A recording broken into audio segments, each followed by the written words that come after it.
So I'm out at Spokane today, and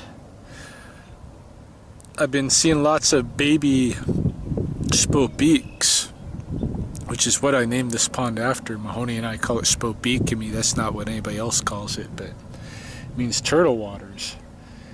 And there's a good population of painted turtles here, and I've been seeing a lot of baby painted turtles today, so they've come out. This is the first of this season's baby turtles that I've been seeing. And walked out onto the peninsula here on South Pond, and I found a baby painted turtle that's been deceased. And every year I find some that are one or two that are dead. Usually it's real obvious why they were dead, and there'll be a hole in the shell made by a heron or some such bird. But this one's a real mystery. I have no idea why it died. Very likely a predator. Its head is clipped off, its hands are clipped off, even the end of his tail is clipped off. That doesn't mean that that's the cause of death, because probably any bird that found this laying here on the peninsula dead, a magpie or what have you, would have taken whatever morsels it could get, and the feet, the end of the tail, and the head are pretty much the only available morsels. So it's not surprising that it's missing its extremities.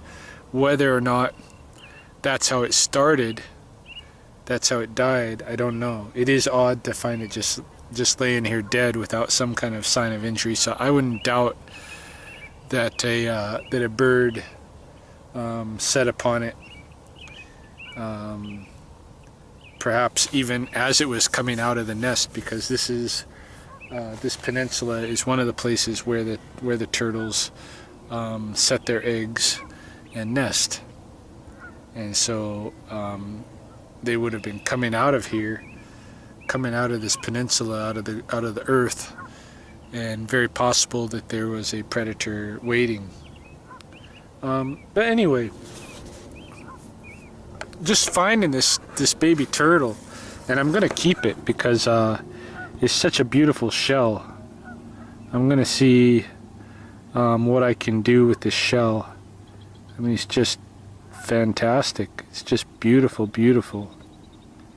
Not just the colors, but all the design and all of that. I just find it to be just amazing. Stinks a little bit, so I gotta clean it up, and I'll see what I can do with it. But what it got me to thinking about was the way that, and it's not a new thought for me or anything like that, it's something that occurs to me every year, has for a while now, at least the last few years. I've kind of meditated on the subject at one time or another during the summer, usually several times during the summer. But basically the thought is that this season, a big part of what makes this season so life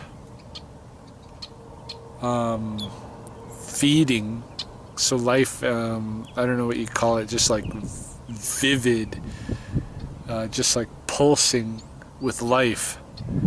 Part of it obviously is the sun and the sun's movement, or rather the Earth's shift, such that the sun is more directly hitting the northern hemisphere.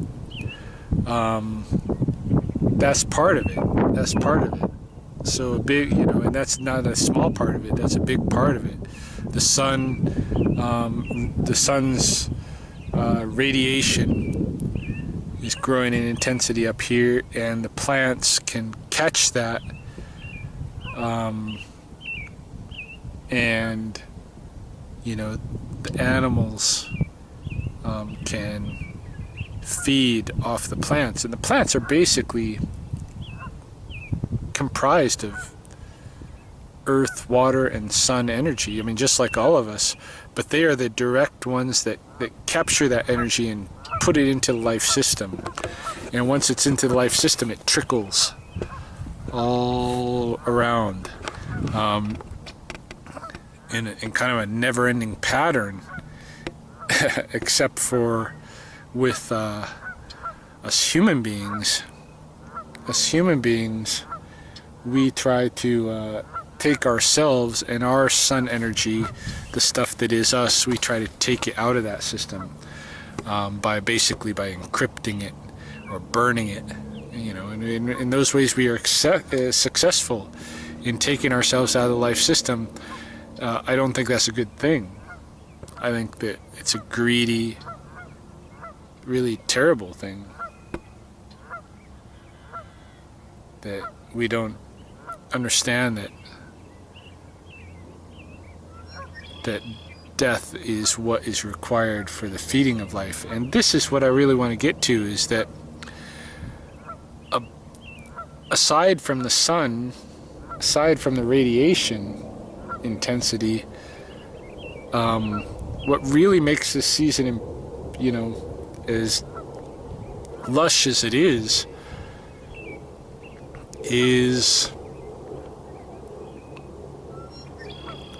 the availability of food.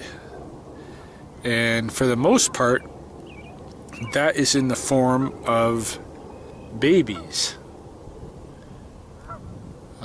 In fact, the very first food of the season is eggs. And from there, we have the hatching, or, you know, we have harvests right along, bang, bang, bang, of babies. And nature knows this. You know, all of the animals feed off the babies of the other animals. Human beings, we have kind of like stopped doing the feeding of the babies. Now we're feeding mainly on adults. But all the other life on the planet focuses on the feeding of the babies, and that's why we have so many babies. You know, that's why a goose couple doesn't just have 3 eggs, they have 5 to 13, you know. Because some of the babies are going to get eaten. A vast majority of the babies are going to get eaten. I would say 75% of the babies of most species become food, and that's just the way that the life works. We wouldn't have the life on this planet that we do if we didn't have the babies as food. And that's something to really, I think, wrap your head around. It's just one of those weird truths. I don't even know why I want to make a video about it, except that I just don't think that people consider it very often, that the summer is basically a feast of babies. And that's what supports the explosion of life of the season, other than the sun. I mean, all the sun gives the life to really are the plants. The plants capture the sun's radiation. Yeah, the sun gives vitamins and such to. We're all able to, in one sense, capture the sun's radiation, and we need to, you know, for our well-being.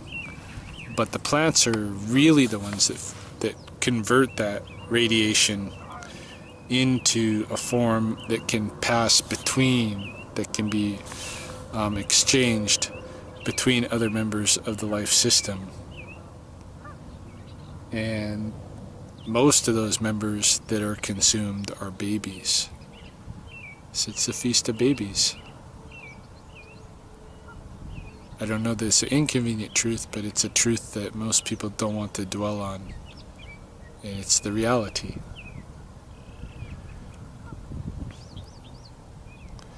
And really, we should not be exempt from that reality.